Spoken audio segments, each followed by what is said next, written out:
I'm gonna figure out the mechanics of that. By the way, I'm curious to know if I go live, like press the go live and then press the X, can I then go ahead and do something else, or do I need to wait for, or would that throw out that process? It's just what I'm thinking about. We are live, man. I know. And with Brandon Spivey. welcome to the market. Yeah, Go ahead. Go ahead. You go ahead. I- And we are the Markout Movie Podcasters. And on today's episode, Aaron is picks the 5 heartbeats. Yep. Which I thought was actually based on a true story, and I found out it's not, which I was disappointed.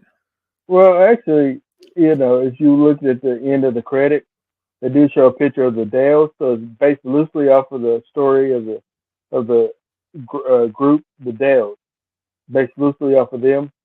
But yeah, they kind of mixed a little bit of the Dale story, the Temptation story, for Tops, like different like little famous Motown / soul groups from back in those days, kind of mixing into like a fictitious group, kind of reminiscent of what's that? You remember that movie with I think it's called. Oh man, what is it called? It has the song Fever Dog in it. You know what I'm talking about? I have no idea. It's like a rock group, a rock band, back in the 70s, and something like that. It's actually a really good movie. It has Goldie Hawn's daughter in it, Kate Hudson. She's in it. Oh, I know what you're talking about now. Almost famous. I've seen it once. That's not a real group, but you wouldn't know that because it is so well done. So well done. But yeah, we're discussing the 5 heartbeats. 5 heartbeats. And for those that aren't familiar, I will first let me show you a quick overlay of the poster. The 5 heartbeats. This movie stars. I have a problem with 2 casting though. Michael Wright and Leon. They look too similar. They look like brothers, and they weren't brothers in the movie. No. Your guy, the director, Townsend, Robert, is the brother of Leon. I think, I don't know. I literally got confused which character was which at some points. Oh man, that's good. You don't think they look alike? You don't look they look close to like they could be twins, man. We all don't look alike, brother. All right. Don't you start. Oh my goodness. But all right. But it stars, from this poster, as you can see, it stars Robert Townsend as Duck, Michael Wright as Eddie King Jr., but we got him Eddie King Jr. And Leon as JT, Harry Lennox as Dresser, and Chico Wells as Choir Boy. Plus, starring the legendary Diane Carroll, Harold Nicholas is in the film, and you pointed out Red is Hawthorne James from Speed. Yes, the bus driver. I was like, when he came on screen, I was like, I know this guy from somewhere. I believe he had longer hair, but I know him from somewhere. And I looked up his resume and I saw Speed right off. I was like, oh, the bus driver. Yes. The bus driver. Yep. But he was great in this. Psychotic, but great. The story of rise and fall of an African American vocal group is what it says on IMDb. I guess it's an assessment of what it's about. I think it's a little bit about the drive to do what you love, but then the conflict that come along with that, with success, and people working together that don't always like each other, But yeah, Yeah. uh, so yeah, this movie starts with I love the opening of this film because it starts with a group singing. It's pretty much similar to like the the Supremes essentially, with Baby Doll. They're singing, and then like without a lot of dialogue, you can tell that the heartbeats are waiting on Bobby and Eddie. I guess they don't really care if Eddie shows up, but Bobby is the lead singer, and they're like, "Where's Bobby?" Nobody has seen Bobby, but you can kind of see how who everybody is at the beginning. You Yeah. see, Dresser is the essentially like a commander type of guy.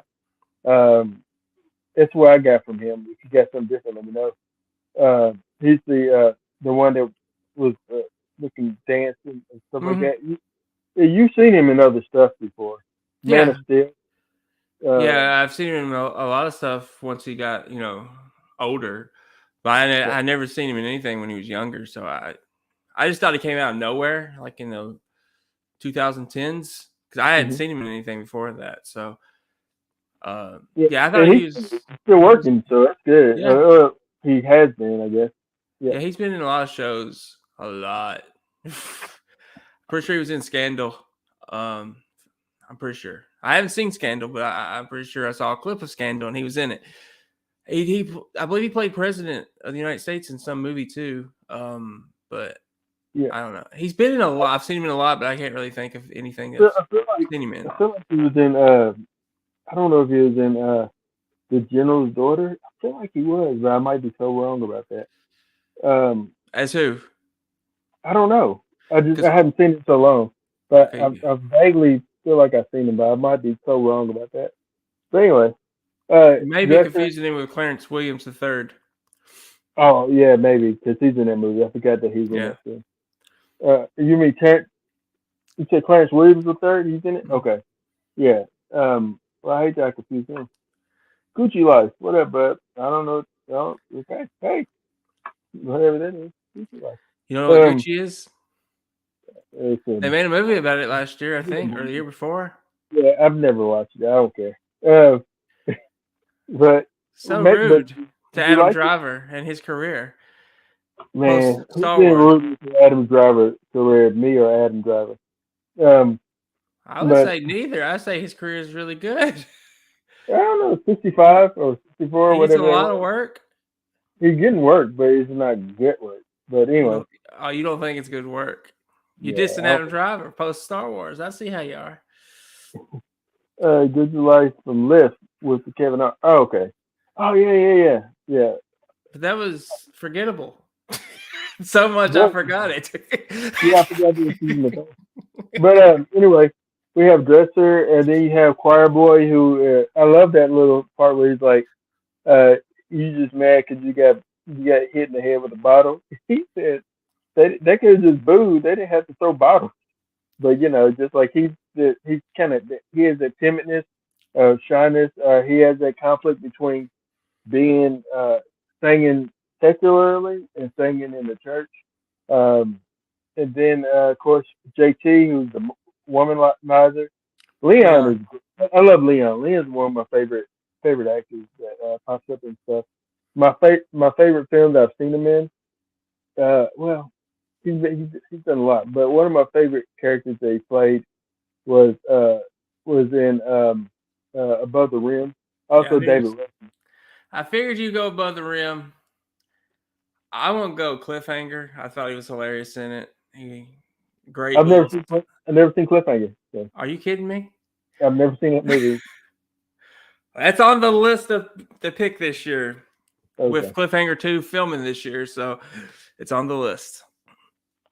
You're gonna see So okay. Leon fight Stallone. I mean, who doesn't want to see that? So is he He's a a villain. villain? Yeah, he's one of the Okay, cool. villains. Leon is just a phenomenal actor. People might the earliest sight of him was probably the Madonna's uh, prayer, whatever that video was. She played like the Black Jesus, which was very controversial at that time. For that video. Still But Leon controversial. very controversial, yeah. But yeah, JT.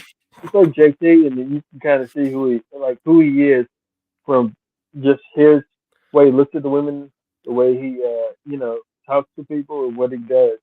But then you see the main person is Robert Townsend. What you feel? How'd you feel about Townsend in this film?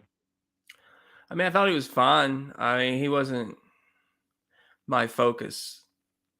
Hmm. Although I felt they wanted him to be the focus, but I really, Well, they would be him because he directed. yeah, He, he wr- directed it. he also wrote And it with Stephen Wayans. yeah, They wrote. I kind of got that he. I'm not sure if this is accurate or maybe this is just how he was back in the day, but I felt like he couldn't get cast, so he kind of did his own thing with his people, No, it's not that he couldn't get cast. or cast in the roles he wanted. Yeah, it's more of that. It's not so much that a man that's kind of, you ain't been casting for this role, fine, I took my own. It was like Robert Townsend essentially said, uh, "Let me tell our stories, and let me, let me employ." So he's very pro black as far as like, let me Yeah, cast us in movies. Let's venture and do certain things. Uh, and uh, and I was surprised to see him pop up in. I just finished watching the whole 2 seasons of The Bear. I was happy to see him pop up in that show as a father of one of the characters. And I'm like, I love seeing that Robert is still working, and deservingly so. But yeah, I would say my favorite character in this movie is Eddie Kane, Eddie King yeah, Jr. that's what I was gonna say. I was more drawn to Eddie in this film, I guess, because well, he's the lead singer, but he's so involved with the drugs, and it Mm, ruins him. And of course, if you've seen the movie, you know at the end he gets his life together and he yeah. finds God. And it just came. I was drawn to his character more than anybody. You know. So, So uh, so the movie starts with Eddie and also Bobby. Um, I gotta point out somebody else too. But Eddie and Bobby is like they're playing cards. They're gambling essentially, and trying to get over on somebody uh, for money wise. I think he And played a lot of Bobbies in the '80s or in that era. I'm pretty sure the his name was guy, Bobby. play, the guy to And play Bobby, yeah, I'm pretty sure his name was Bobby in Class Acts, if I'm not mistaken. Same actor, yeah, right? the same actor from. That's what I was gonna point out. Yeah, same guy from Class Act. I don't know if that was his name in Class Act, but he was so menacing in that movie until he wasn't. Uh, but anyway, it's until my dude Tommy. I've been always calling him Tommy because he was in the Martin show. Tommy came in and he was like his uncle or whatever, and he kind of slapping him around. But yeah. Anyway, so they are running from some guys that they try to rob, and Bobby gets shot in both legs. He gets shot in one leg. He said my leg, and he said my other leg, and something like that. But Eddie gets away, and I love when the Five Heartbeats were about to go on stage, and he slides in and grabs the microphone from Duck and starts singing, and Mm-hmm. then Duck and mouth, where's Bobby? And he says, just like it's perfect, man.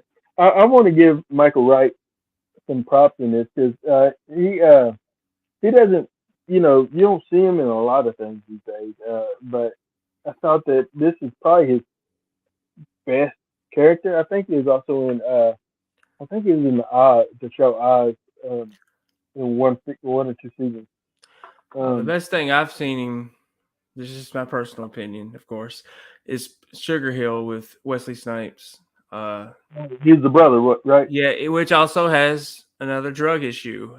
He that was a much worse drug issue. They mean, it was hard to watch. I watched that as a kid, and I was just like, I didn't know anything Uh, about drugs, so I learned a little bit about drugs watching that movie. But yeah, I thought he was a great actor. I always wonder what happened to him because He was I in have literally not seen him in much since he was then. in Point Blank as well with Mickey Rourke. I didn't know that. Was he? Yeah, Hmm. yeah, it shows that he's in that film too. He did an episode of New York Undercover is Renee Mazelli, which I haven't seen all the show. You would be more I don't equipped to do that. recall him, but I do recall the guy from Martin popping up in season 3. We did not. No, we didn't. Also, at this point, I really don't care. I don't care what it moves. It doesn't matter. That it moves to Netflix. Everything, Netflix is hit or miss when it comes to stuff. And with WWE, Obviously, it's a hit with WWE, Aaron. yeah. It's gonna get more subscribers.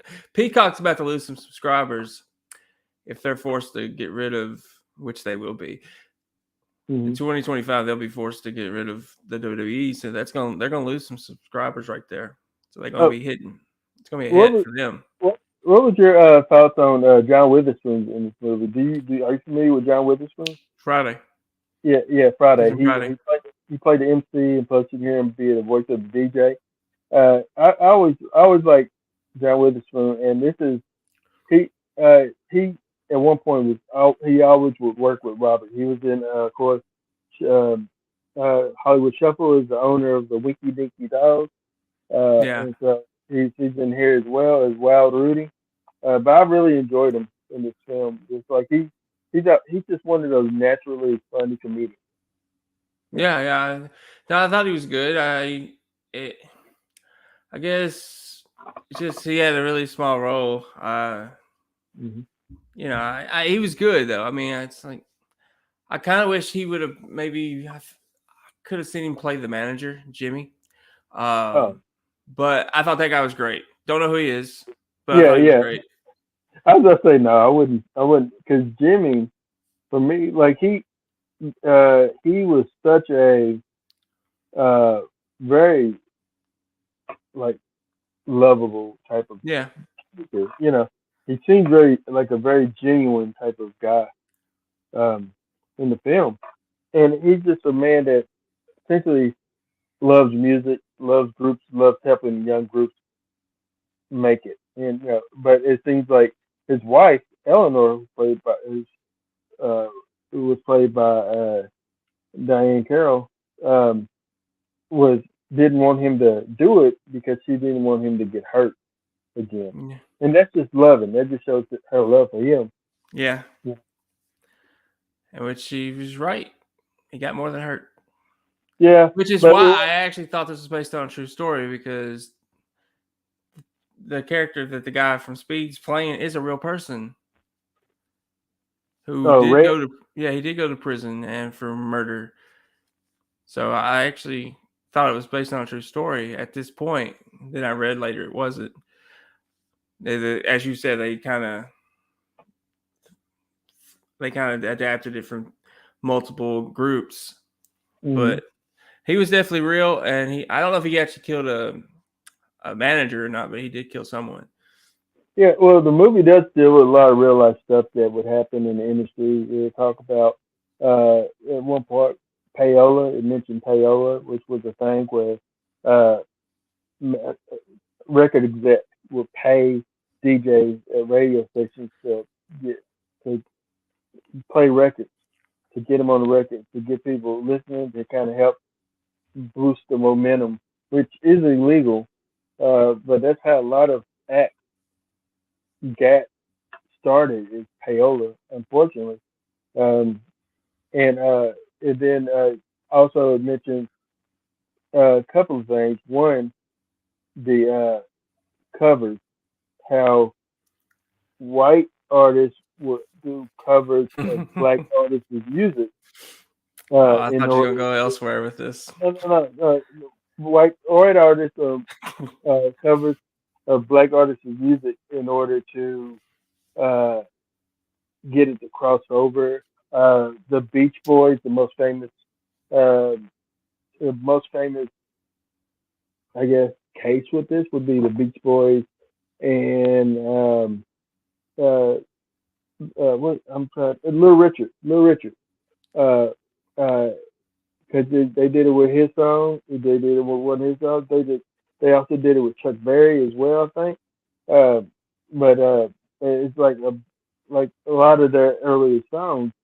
There was that whole surface stuff, but then they took a lot of black folk music and kind of made it their own. And oh, and then of course, yeah, this is probably what you're talking about. Me going there, of course, not showing the black artists on the album cover. I don't know if that's what you're talking about, but that's what I thought. That's what I was thinking about. Where 50% of what I was talking about. That was half of um it. uh oh, is you talking about what Eddie said in that part? Yeah. He's not wrong. He said like why aren't they ever the one crossing over? He says you never see five explicit words that no one else but me can say right now. Uh, uh, Crossing over on Elvis Presley's album cover, and he name drop Elvis, which is true. It's true. It was a real thing. The only problem I had with that line was during that point in time, Elvis wasn't actually making music. But I get his message. Well, You didn't see it. So Elvis, I mean, that would have happened early 50s, right? Early 60s, early Late 50s. 50s. Late 50s. So That was Elvis was the probably, point you saying? yeah, he went to the draft in 57, I think. He was only in the But they said, music for like a year before he went to the draft, till he went but, to Germany. but you could probably say that they were referring to maybe an earlier period in music with Yeah. Elvis. But it was in the 60s at that point, before 68, which he was just doing movies. So I got what they were going for. It just wasn't accurate. That's all I was saying. Yeah, I do want to point out Harold Nichols, who played Sarge in this movie. Harold Nichols was a part of the Nicholas brothers, who was a famous tap dancing I love uh, him. team. Him and his brother. They also are the ones that kind of taught uh, Hines, Gregory Hines, what he knew about tapping and things like that. And they started out in vaudeville, like the early stuff. They did stuff with Shirley Temple, things like that. They're famous, absolutely Hmm. famous guys. But yeah, Harold Sarge was perfect as this essentially drill sergeant who's going to make sure to get them whipped in line Yeah. as far as like their dancing, their routine. I loved it. I loved him in it. Yeah, he was great. I I didn't look him up or anything, but I was like, I know him from something. Uh, he kind of looks like the dude from Harlem Nights. Maybe him, may not be, but I don't know. What But do like? he just danced. I remember there was a guy that was dancing in Harlem Nights. He kind of looked like him. I can't. I've only seen the movie once, so I could actually be wrong. But he just looked familiar. Yeah. But I thought he was great. He was a breath of fresh air when he came in, Hmm. and he was a very talented actor. You know, Yeah. There is one part of the film that kind of seems, uh, which a couple of things. One, before they get that deal, uh, they do get the Jimmy says, "Hey, I tell you what, guys, oh, let me work with you. Let me promote you, uh, and uh, and if you don't win that contest, then I'll pay you $100. You yeah, know, and then dresses like that sound like a good deal. And so that's when he works with him and brings Sarge in and everything. But then I want to talk about two other groups that we had to deal with in this movie. You have Flash and what I forget the name of Flash's little group. Uh, but and then the other one is Bird and the Midnight Falcon. Um, but yeah, so Flash, that guy is an actor, has been in Hollywood. Also, I didn't know this until I was looking at something else about the film that he actually is a martial artist as well. But he's been in movies like She's Gotta Have It, Boomerang, Death by Temptation, um, you know, other little films like that. It's the most famous one is of course this, and then in the '80s he was in a commercial for uh, like a soul album. He's famous and said, "Don't know my brother, you got to get your own." So that's a line from the commercial he was in. But yeah, yeah, Flash, and then you have Bird and the Midnight Falcon.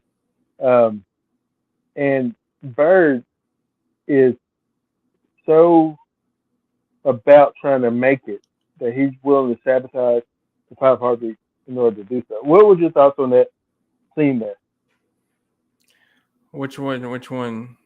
With Bird in the Midnight Falcons, when he like said, "Hey, my cousin's an MC," or his one guy's cousin's the MC, so he's gonna kind of make it bad, and then he invited his girlfriend Cookie and her girls to kind of Oh help yeah. Okay. I tackle him. mean, I just took that as I got to make it. I got to do whatever it takes, and that's just business.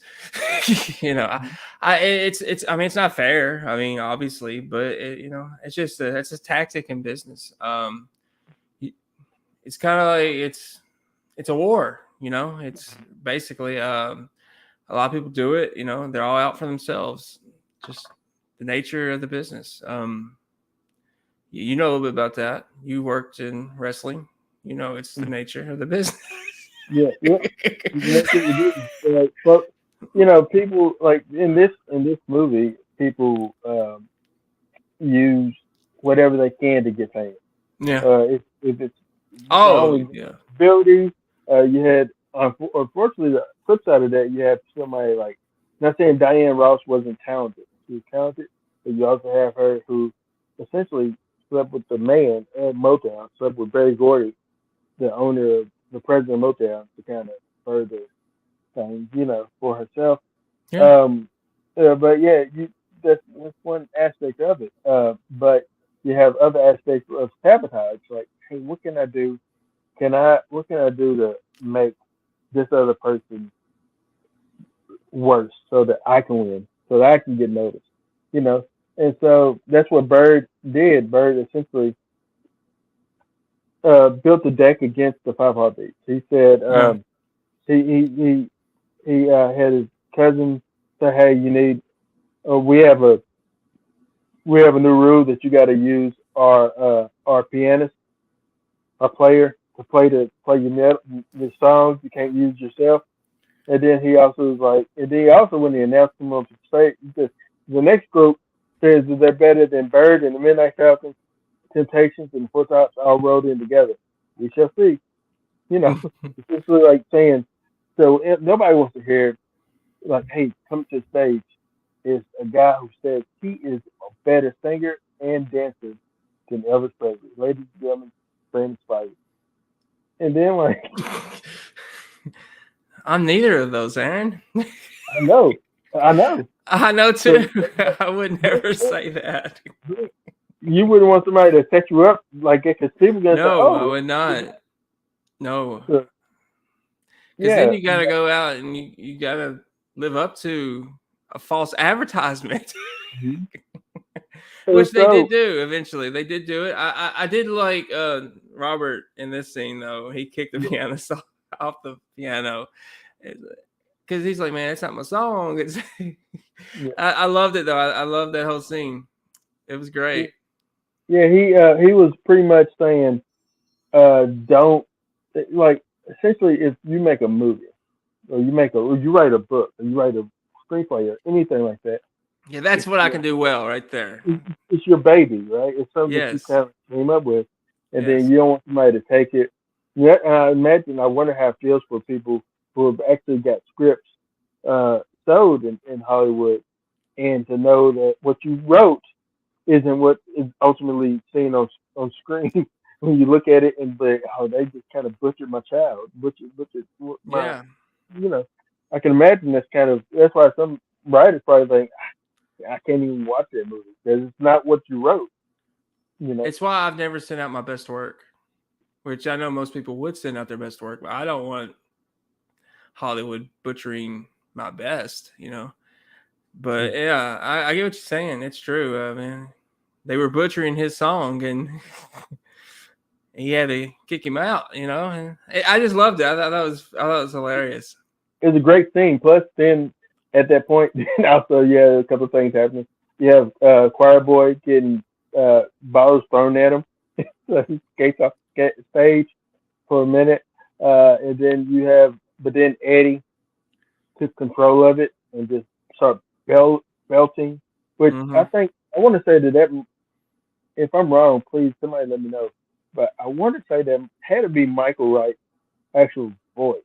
I feel like it should have been his actual voice because he belted like a song, out, and then like they did that little, acapella type of harmonizing, like that they would do on the street corner type of thing, and just won over the crowd, won over like even at one point you seen that Eddie's father, who at one point famously said, "You ain't crap, because I ain't, and you ain't gonna be crap because I ain't crap."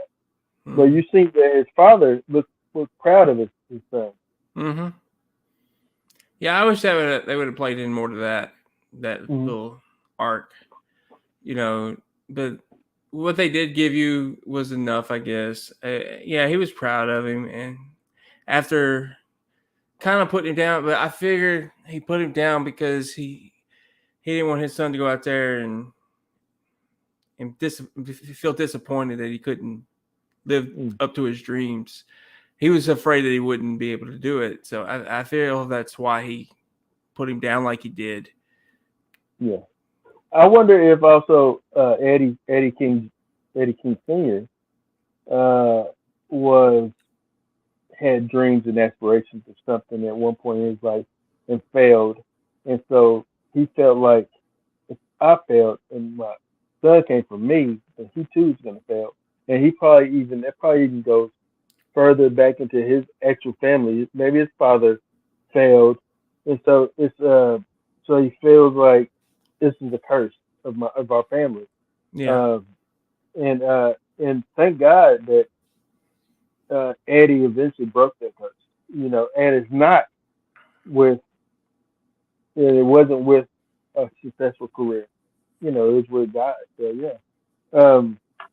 But yeah, man. But I love that they got this. This is also when we got them noticed by Big Red, which he was a perfect villain. I agree with you. He was excellent in this role as this like villainous guy that comes off as friendly enough and likable enough. You know who he reminded me of? Just not as bad. Oh man, why am I forgetting the Colonel Parker from Elvis? Mm-hmm. Just because he came off like a really nice guy at first, but then you see his true nature to steal talent away. Now, I'm not saying Colonel Parker would have killed somebody for a guy like Elvis, but it would, But it just reminded me of that, and it reminded me of what these people will do. They know they got a hot commodity, they got a hot talent that's going to make them money. What will you do to get them? And I think most people in that situation would go to murder. And, it reminded especially in that era. Yeah, it reminded me of also the you remember? Have you seen the movie Cadillac Records? No. That was a really good movie. But that is based off true stories. It reminds me of how a lot of record execs would keep their talent essentially with the illusion of success, with the illusion of of, of fortune, without actually giving them the fortune. So it's like the scene where Red is like, "Hey, pick out your Cadillac, which one you want," type of thing. All right, let's Mm-hmm. get money so you can get a bigger house or this or this, but you don't actually control your money. Nope. You don't actually control it. So yeah. So that's why he reminded me of Colonel Parker. Mm, Because when Elvis tried to leave him, he had to pay him back. I mean, everything. It's just wrong. But yeah. that is the nature of the business with That's people why like it's that. important. It's important for. I think it's why it's important for maybe a talent to have an actual attorney or somebody Yeah. present for their best interest to make sure that they don't get screwed over. But But yeah, in that era, though, they didn't know. They trusted people, took them at their mm, word. And yeah, we learn. that's We true. learn. You learn the hard way. You can't do that in And business. Jimmy was like, handshake is a handshake, and your word is good enough for me. It's just type of Yeah. personality Jimmy is. Uh, but but yeah. So one of the little peeks into who the who Big Red was happens later on in the movie, Oh. where Red and Bird had a Bird. Look, hey, let me ask you this: when's Big Red's office hours, Brandon? It's 9 to 5. I got that real quick. Don't you come to that man at 8 o'clock. Don't go to him at 8:30. Don't even go to him at 5:05. It's 9 to 5. Yeah, if you go to him afterwards, you're gonna find yourself hanging from a window. Yeah, something similar happened to Vanilla Ice, but with Suge Knight dangling Vanilla Ice over the balcony to make Vanilla Ice sign over his, I guess, his royalties or whatnot for Ice Ice Baby. Um, so yeah, that happened. I didn't know that. Yeah, that I'm happened. not shocked though, honestly, because he literally had no money after that failed. I mean, Ice Mhm. Ice Baby didn't fail, but that was like his one big hit. It was, and he went in metal music. Yeah. I don't know what he does now. I seen like He, last year he was like in Beaver Dam doing something, but I don't know he what did type of home. music. Dude, he is in big. I had no idea. He do home improvement and stuff like that. And I know he has a YouTube channel where he was like reacting to Vanilla Ice or Ice Ice Baby and kind of breaking down the video and like what it was happening on that day and thing. I thought it was very insightful. But yeah, that stuff happens, man. But I yeah, mean, I bet you. I'm glad he's getting a biopic. That'd be interesting because a lot of I didn't know. people, like I remember Arsenio Hall, that interview basically said he stole, from black people, and Mm. it was an interesting interview, and Arsenio looked like he was very serious. Didn't know he was fun. He was joking one bit. It was just a very interesting interview. I'm sure you've seen it. No, I haven't. That's very interesting, and it's crazy how like three separate. I would argue the three most famous white people to cross over to black music has all had those same type of things thrown at them, which would be Elvis, which would be Vanilla Ice, and then would later be Eminem. Those were the three main ones that have had that type of criticism thrown at them. Uh, but yeah, it's interesting. I didn't know that. Yeah. Um, but yeah, the one point I was going to point out to you, man, is there's one element in this movie that happens that felt more like uh, a musical, and that was the number between Duck and his sister when we haven't finished yet because the music kind of comes out of nowhere and she's singing, which I thought was a sweet moment, sweet musical thing. The way that he's finding all these papers and having to read this line and this line to kind of put together a melody for the song. So, what was your thoughts on that thing? Um, I mean, it wasn't bad. I mean, um, I don't know if it actually. You really believe it felt like a musical though during that? That portion did because the music wasn't like they're singing a song with music behind it and everything. But maybe that's what he was hearing in his head. Maybe that's how I should take it. That they were, he was hearing the music, but then just they were singing the song without the music. Maybe. I mean, it could be the case. I mean, it could be. I mean, I like the scene, but Yeah, I me didn't too. think it was. They were trying to portray it as like a musical, like scene. You know what I Yeah, mean? yeah. But Mm-hmm. I like the scene. I really thought this movie was really well done. Which I'm not saying I didn't go into it expecting that because I hadn't really never heard of this movie, to be honest. But I saw the cast and I was like, man, they all play their parts well. But yeah, I did want to ask you about this part though. It's more Yeah. towards it's kind of Jimmy's final moments. Mm.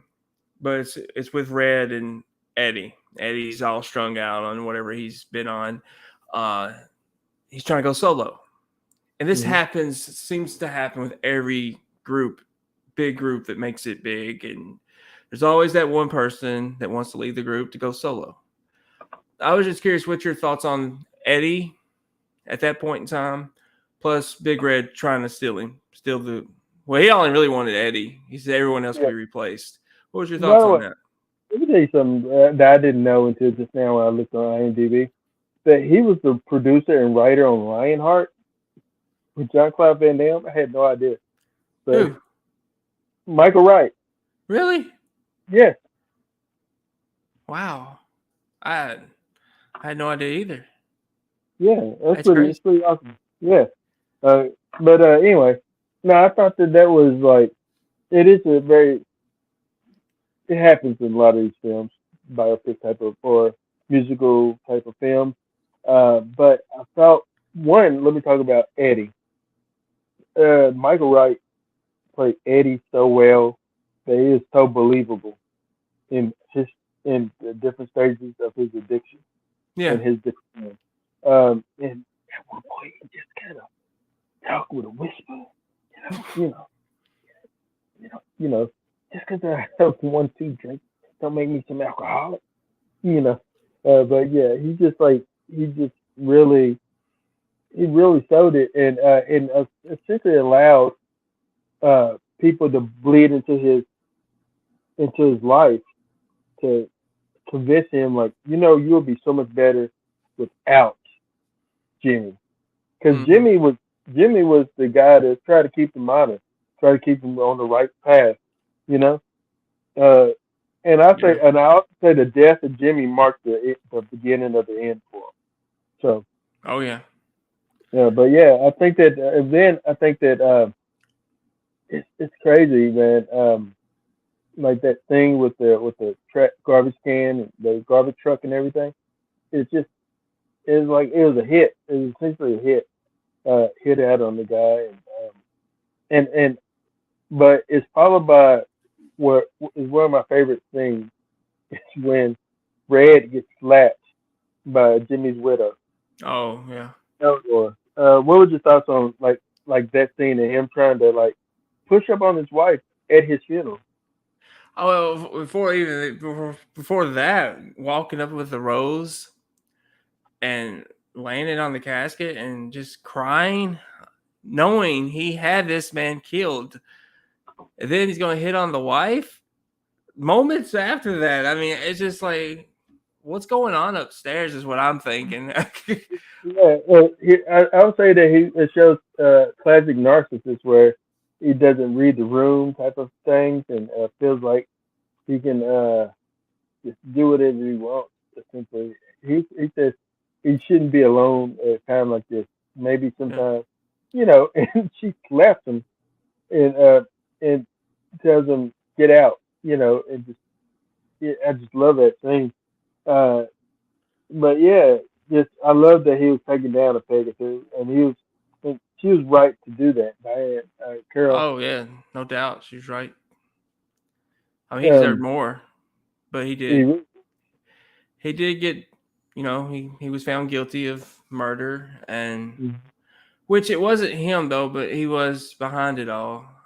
So I was kind at those newspaper articles. I was kind of curious, did who actually committed the crime? Because you don't really see that. I mean, I know it's not a focus, but I was just curious, who he actually hired. Hello, I am Atlas. This is one of my favorite movies. Absolutely.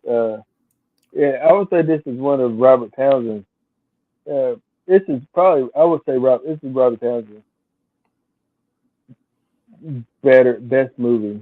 Because like I personally do like Hollywood Shuffle. I know you didn't really care for it like that, but I think that Five Heartbeats is just all around cohesive story. Yeah, And sandwiched in it is like it was good. It's a good story, man. yeah, Um, yeah. It was. It really was. He did. He also did Blank Man, right? yeah. Robert did. He did Hollywood Shuffle, Meteor Man. Oh, Uh, okay, Meteor Man. Maybe that's what I'm thinking uh, of. Let me see. I'm trying to find his filmography. I don't like. Oh, here we go. It's directed. That's what I was trying to get Blank Man was at. probably directed by Wayans. Um, he did that show on Netflix called Kaleidoscope, which I've never seen. I heard good things. Uh, let's see, Best Man, the final chapter. He did maybe an episode of that. He's doing a lot of. He did the new Wonder Year show. He did like an episode of that, I guess. Um, let's see, The Last OG. He's doing a lot of TV, Black Lightning. I like Black Uh, Lightning. yeah, American Soul. He did that little show. Um, I'm trying to find his actual the In the Hive, which I've never seen that. I don't know. I'm trying to find his actual films, not just like TV, because a lot of these people do a lot of. He did 10,000 Black Men Named George. I remember that movie. Um, Carmen, the hip opera film, Holiday Heart with Bing Rames. Little Richard, the biopic, up and Leon. away. With Yeah, Leon. he did. Yep, he did a Disney movie, Up and Away. Um, Fraternity Boys. I don't know, Bats, Meteor Man, Five Heartbeats. Uh, most famous Eddie Murphy's Raw. So yeah, Yeah, I would say Five Heartbeats is probably his best film he's directed. yeah. But yeah, so Eddie essentially declines because not only the drugs, but the guilt that he had something to do with Jimmy's death. Mm-hmm. And you can see that it just kind of wrecks him, and he's essentially out of the group. He leaves the group on his own accord because he says, "I don't want to sing no more." So he leaves the group, and they replace him with Flash, who was a flash in the pan. But how'd you feel like the Five Heartbeats was with Flash as the lead? I felt that was like maybe the 70s, I guess. Kind of like, to me, it felt like James Brown in a group. His persona in a group, and just didn't gel with the other people. He was all about himself, which I'm not saying James Brown was that way. I felt he could have been that way from the biopic. No, James Brown was Mr. Brown, and then everybody else. Yeah. That's all I know about his life. It was from that biopic. Sometimes it's not good to make movies about people because you find out they're not very good people. Well, but it was very good biopic in the sense of Chadwick Boseman. Oh yeah, he was amazing in it. like he disappeared into James Brown, and I you mean, he didn't see Chuck. disappeared in every role he played, man. Yeah, absolutely. That's facts. That's just Yeah, facts. yeah. But yeah, and then with with what you're saying, with Flash coming into the 5 heartbeat, I almost said Temptation, the 5 heartbeat. He he was he was like he was like, I'm the dude in the group. I'm the main guy, Yeah. and I'm and then like they are essentially the Flash and the 5 heartbeat. Essentially, is what it was turned out to be. I mean, it's. I think one scene showed that when Eddie showed up after one of their concerts, Hmm. and he's like, he's he's not doing well at all. He looks homeless. And he said, and I love what he said though. How's it feel being me? Yeah, yeah. Because And Eddie says, "You ain't gonna get it because you ain't got it. You want to be me, but you ain't." In that scene right there, I learned that the actor that played Flash, his martial arts background, he was really wanting to hit Michael Wright. Really wanting to hit him because he's is anybody that gets that close to you in martial arts, whatever, it's like part of you kick in to defend yourself. mm-hmm. And so it took everything in him to not fight Michael because Michael is really in his face and really saying, like come on, like Eddie was Eddie. He was no Michael. There was no cut. He was like, I'm in your face. Like, what's up? You know, Yeah, which that's one thing I loved about going back and watching this movie again is that I got so much more respect for uh, his portrayal of Eddie in this movie. Because he is out of all the characters, he was the most realistic. yeah. I felt he had the most. He was the most well written character of all of them. Now you do get some storylines with JT. What was his name in the movie? Yep. Okay, yeah, him. With he got engaged, and Mhm. JT's sleeping with his fiance. You do get some of that, but overall, I felt Eddie was the best written character, the most fleshed out character in the whole movie. Like Second, I would probably say JT, just because of the womanizing thing, because the that the was least played on throughout the whole film. the least no the least character to really be developed will probably be Choir Boy. Yeah, Uh, in a sense, like he had his whole thing was, I can do this and still worship God, and then eventually, his anger towards his father said, "Well, I'm going to just go out and do what you say I'm doing. I'm going to just go ahead and do it anyway." So he did it and left the church and became more of what his father said he was going to do anyway. But I think later on, somewhere he comes back to he reconciles yeah, himself back to the church and to his father. Uh, but I will say I want to mention Dresser and the scene where he finds out that his girlfriend's pregnant, and he doesn't know what to do. Like he's thinking about quitting to take care of the kid, and but then he's also thinking about maybe it's better if they get rid of the child. And I love how Eddie says, "Didn't you just say you love her?" And then like he took that number out of his hand and crumbled it up, and then took all his money that he had in his pocket and gave it to him, and then deducted the same. I just love that little scene mm-hmm. of just them coming together for the good of another person. Yeah. At that point in time, it was a brotherhood with all of them. At that point in time, which was pretty early on. But yeah, it was a good scene. It really was. It was a heartwarming scene of Mm-hmm. them helping out their comrade. Um, but when they're being honored, and Flash is basically saying he's leaving the group. Going on a solo career Yeah, with the album that'll be out in a week or two, which you that know, means he's been working on it. It's lonely at the top. But in that scene, it didn't seem like anyone else really cared that he was leaving, you know? Mm-hmm. But Yeah, then, I think they were surprised, but ultimately, it didn't really matter because it's overshadowed by you know what happened with Duck and him knowing he pretty much calls out his brother and his fiance for their relationship and says that his brother's but, been. but he also thanks them for making him a better writer.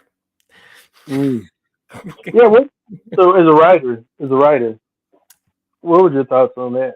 On that concept of Oh yeah, you- hardships. Any kind of yeah, hardship will make you better. It gives you. It just gives you more to write about.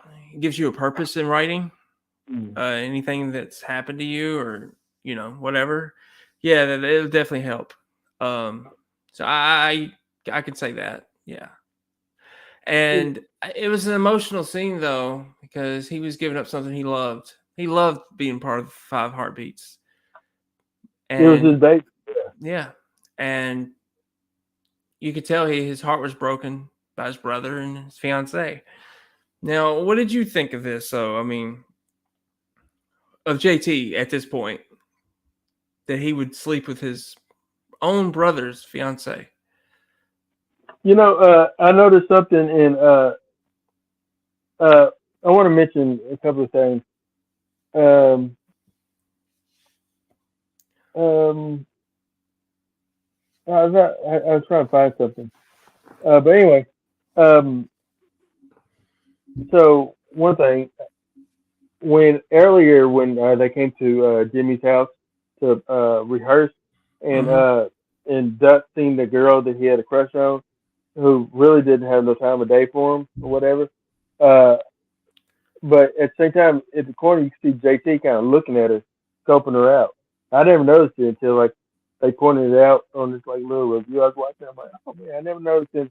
He is in the corner, just kind of looking at her, like peeping her out, looking at her up and down. You know, so uh, I think that in somewhere obviously they had that relationship, and why he did it is that he someone said in another review, and I think it's kind of interesting. Uh, they said that JT was jealous of Duck because Duck had the talent of writing music, and so JT uh, wanted to pretty much take something that take something that Duck wanted, for himself. And you see that pattern with like the shy brother thing, where he did it for him once, and to get JT a woman, but then when he asked JT to do it for him, JT pretty much made him look like a fool, and then took the girl and said, "I tricked you, sorry," but he wasn't sorry. And then like the dude says, He was sorry. why every night I gotta fight to prove my love?" But That's a but sign you're yeah, with the wrong woman, though. You know it. yeah, It is. I mean, if you got to fight for her every single night, you go out. You need to let her go. yeah, I agree. But yeah, I thought uh, that he would do it is uh, crazy. Now, but I want to talk about the pain that you mentioned, because it reminds me of in the Temptation song, "I Wish It Would Rain." It was written by one of the writers, one of the people that kind of helped with that song was a guy named Roger Penzabine, and he wrote that uh, after finding out that his wife, has been cheating on him, and he wrote that song. But then shortly after writing that song, like a week after it was released, he committed he deleted himself. Um, and so at age 22. So I thought that was like when you talk about like pain Mm-hmm. fueling or inspiring great work. that's probably like an example of that. Yeah. So, But on the flip side, if it's too great, you can well, obviously it will make you do things that you don't get a chance to take back, you can't know? take back, yeah. But also with all this happening, you hear on the radio that Eddie King Jr. was shot in a robbery and in critical condition. It was on the radio. So, but yeah. So we pick back up where we left off with Duck, now famous, has been writing music, has been singing songs, the writing songs of other artists or whatever, and Mm-hmm. has been famous doing it. But he gets a invitation to church with a choir boy, and so he decides to go to a choir boy's church service, and was sitting there and just hears a familiar voice, Mm-hmm. uh, in the reveal of Eddie. What was it like for you?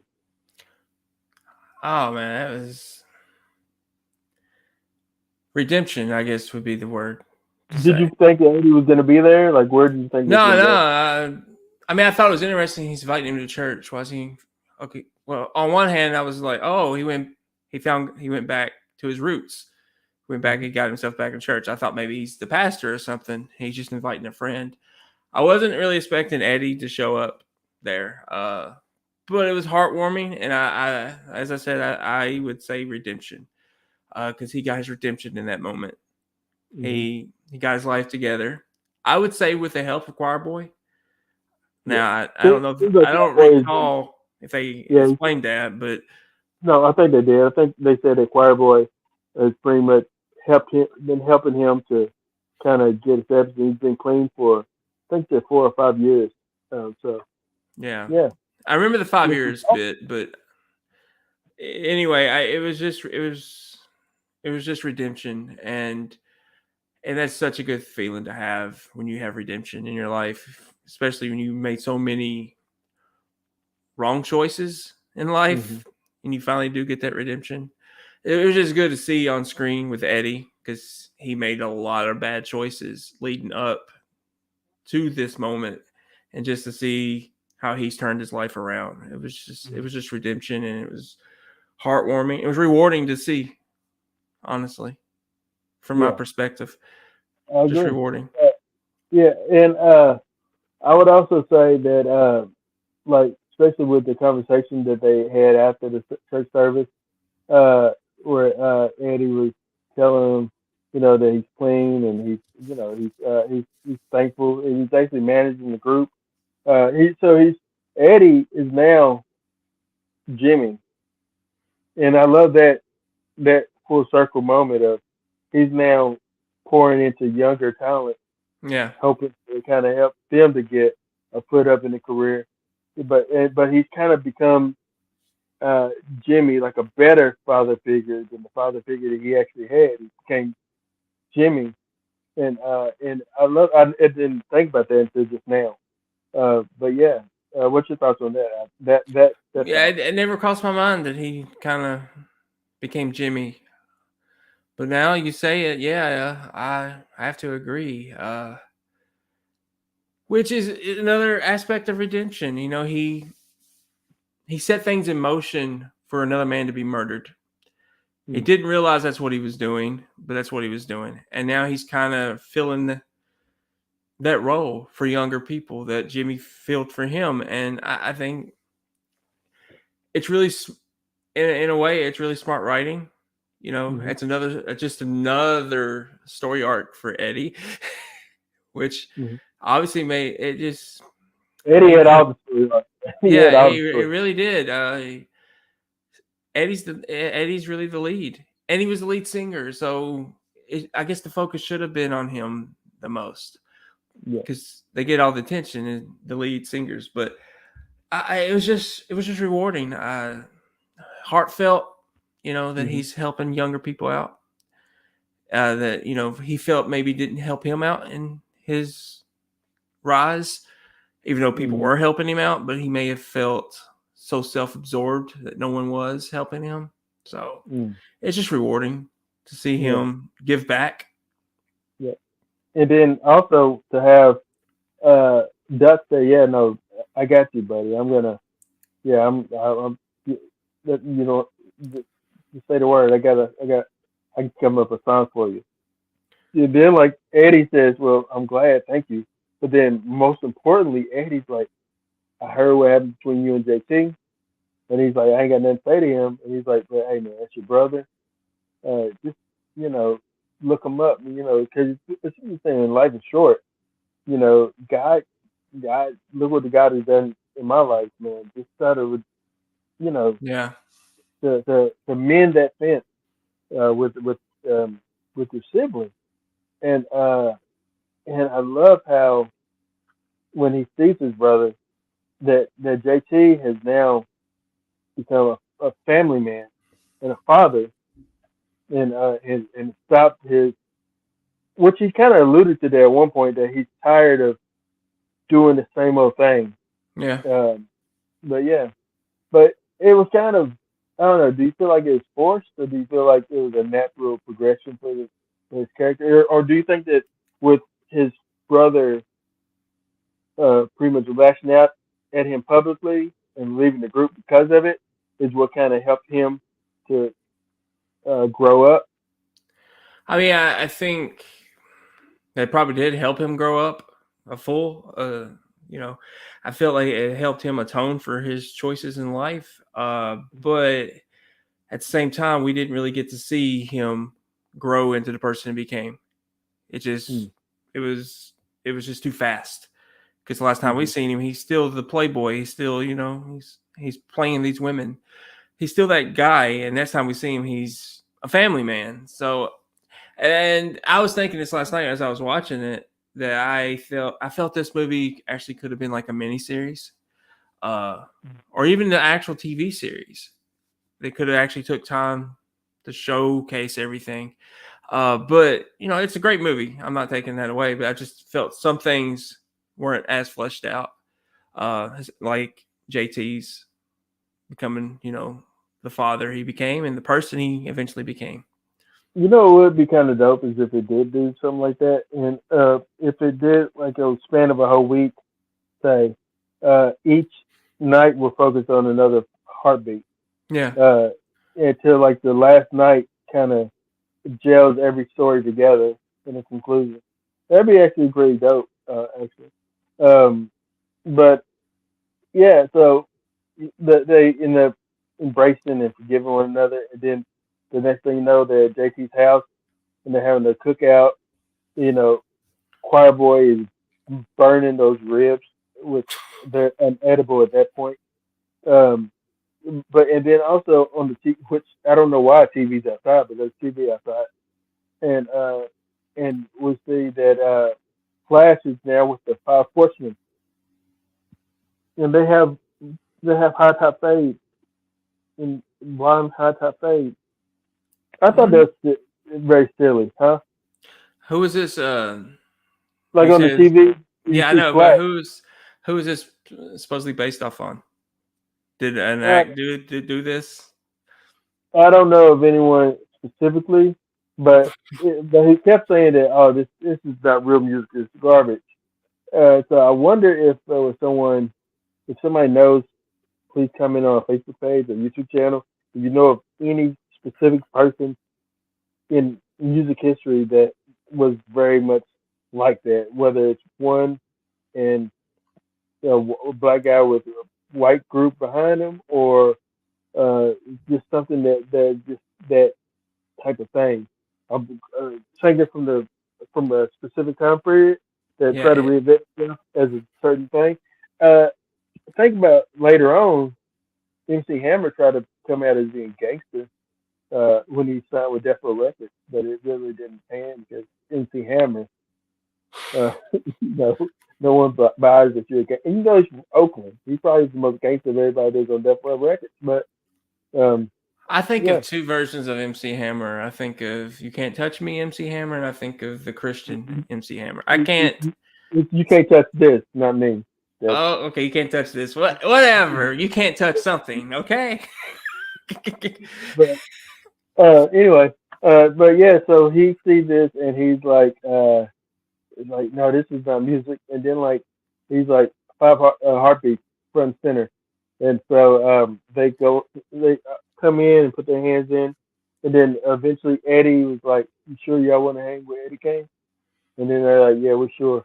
And so Eddie finally gets up. Then the last heartbeat to come in the line is Duck. And so I just love that little moment of them. He's outside dancing and doing like a little performance for the family. Yeah. And what my mind goes to is maybe they will strike up a reunion type of tour, or like kind of like the Temptations. The Temptations still tour to this day. It's just like there's only one original member because everybody else has passed away essentially. But yeah, that's what I kind Yeah. of I thought about. mean, for the ages they were supposed to be, honestly, is probably the age they are now or close to it. So, I mean, Yeah, it would be interesting if someone brought up the Robert, say, "Hey, would you be up for like a sequel for the Five Heartbeats in like a reunion type movie that kind of was setting? Maybe you could have set it up at the end of the first one yeah, at the late barbecue, '80s, maybe yeah, a late '80s, conversation." Yeah, going into like the '90s maybe. Yeah, yeah. it'd be kind of. I would watch it honestly. I really enjoyed the movie, so I'd be up for it. All right. I'd be curious if that's ever been a conversation he's had with Oh yeah, I would anybody. love. I think that I would be down for that too. You ready to give your marks for it? Yeah. I'm gonna go 4 out of 5 on a markout meter. I thought this was a solid movie. I thought the music was good. For the most part, the characters were fleshed out. There's some parts, as we discussed, that weren't as fleshed, but I thought it was a very touching story.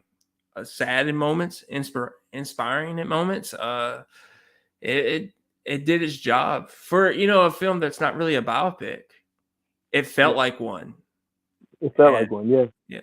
So yeah. Okay, I give it. I'm going to give it 5 markouts out of 5. I knew you Because would.